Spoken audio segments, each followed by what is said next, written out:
আজকে এই মামলার রায়ের দিন, সুতরাং ডলার পারপাস ক্লোজ। ডলার নিয়ে কোনো কথা প্রশ্নই আসে না। তারা নির্দোষ কিনা তারা সেটা তাদের সাক্ষ্য প্রমাণ দিয়ে বলার সুযোগ দিতে হবে।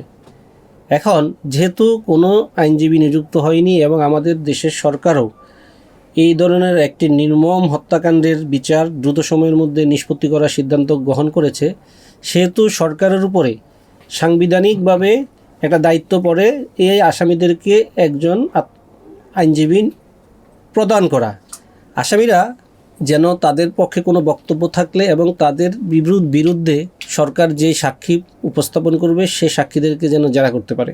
বাংলাদেশ সরকার আমাকে এই মামলায় স্টেট ডিফেন্স লয়ার হিসেবে আসামিদের পক্ষে নিয়োগ প্রদান করে। আমি গত 1 জুন 2026 থেকে আজকে পর্যন্ত একজন স্টেট ডিফেন্স লয়ার হিসেবে আসামি পক্ষে যা যা করণীয় দরকার সে দায়িত্বটুকু আমি পালন করেছি।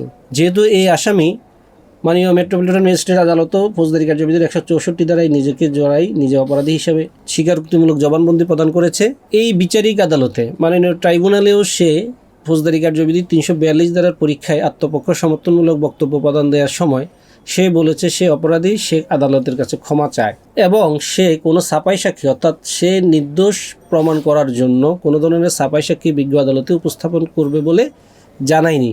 এখন বিজ্ঞ আদালতে সে যেহেতু এই মামলায় নিজে অপরাধী বলে ক্ষমা চেয়েছে এবং কোনো ছাপাই সাক্ষী উপস্থাপন করেনি, সেহেতু এই মামলায় যে আজকে রায় হয়েছে তার মৃত্যুদণ্ড এবং সোহেল রানার মৃত্যুদণ্ড, 5 লক্ষ টাকা অর্থদণ্ড এবং তার স্ত্রী স্বপ্না খাতুনের মৃত্যুদণ্ড এবং 2 লক্ষ টাকা অর্থদণ্ড যে প্রদানের রায় দিয়েছে, আমি মনে করি এই রায় ন্যায় বিচার নিশ্চিত হয়েছে। এই রায়ের মাধ্যমে আমাদের দেশের মানুষ একটি বার্তা পাবে, সেটা হচ্ছে অপরাধ করে অপরাধী এবং অপরাধের সহযোগী কোনো ব্যক্তি দায় থেকে মুক্তি পাবে না, তাদেরকে অপরাধের বিচারের মুখোমুখি হতে হবে। আমি এই বাংলাদেশের মানুষদেরকে একটি বার্তা দিতে চাই, সেটা হচ্ছে আমি এই মামলার আসামিদ্বয়ের পক্ষে ব্যক্তিগত নিযুক্ত কোনো আইনজীবী নয়, আমি হচ্ছি এই মামলার আসামিদ্বয়ের পক্ষে রাষ্ট্র কর্তৃক নিয়োগকৃত একজন আইনজীবী। আপনারা শুনেছেন মাননীয় বিচারিক আদালত একটা কথা বলেছেন, সেটা হচ্ছে এই টাকা অর্থাৎ অর্থদণ্ডের টাকাটি আদায়ের জন্য জেলা কালেক্টরকে নির্দেশ প্রদান করেছেন। জেলা কালেক্টর তারা যদি নিজেরা পরিশোধ না করে তাহলে তাদের স্থাবর অস্থাবর সম্পত্তি প্রয়োগ করে বিক্রয় করে এই টাকা আদায় করে দেওয়ার জন্য মাননীয় বিচারিক আদালত মাননীয় জেলা কালেক্টরকে নির্দেশ প্রদান করেছেন। সুতরাং তাদের নগদ কোনো টাকা না থাকলে বা তারা নিজেরা যদি স্বপ্রণোদিত হয়ে যদি এই টাকা না দেয়, রাষ্ট্রই তাদের কোনো স্থাবর অস্থাবর সম্পত্তি বাংলাদেশের টেরিটরির মধ্যে যদি থাকে সেটা খুঁজে বের করে সেগুলো আদালত নিলামে বিক্রি করে এই টাকা আদায় করার চেষ্টা করবে। আজকে এই মামলার রায়ের দিন, সুতরাং ডলার পারপাস ক্লোজ। ডলার নিয়ে কোনো কথা প্রশ্নই আসে না।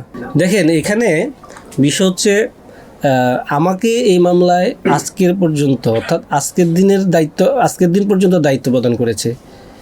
এখন এই রায় কার্যকর করার জন্য বাকি প্রসিডিউর বাকি পদ্ধতি বাংলাদেশের সরকার এবং এই আসামির উপরে নির্ভর করে। এই আসামি যদি আপিল করবে আর এই আসামি যদি আপিল না করে এই ক্ষেত্রেও সরকারকেই করতে হবে, কারণ জেল আপিল করা লাগবে। যে সে না করলে তার পক্ষে সরকার আপিলের ব্যবস্থা করবে।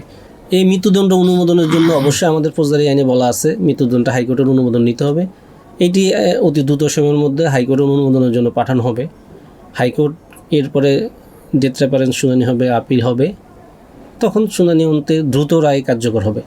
আমি যতদূর শুনেছি আমাদের মাননীয় আইনমন্ত্রী বললেন, অ্যাটর্নি জেনারেল স্যারও বললেন যে হয়তোবা আলাদা কোনো বিশেষ বেঞ্চ গঠন করে এই ধরনের চাঞ্চল্যকর মামলাগুলো শুনানি হবে। সেক্ষেত্রে বিচারিক আদালতও যেহেতু নজির স্থাপন হয়েছে, উচ্চ আদালতও নজির স্থাপন হওয়ার সম্ভাবনা আছে।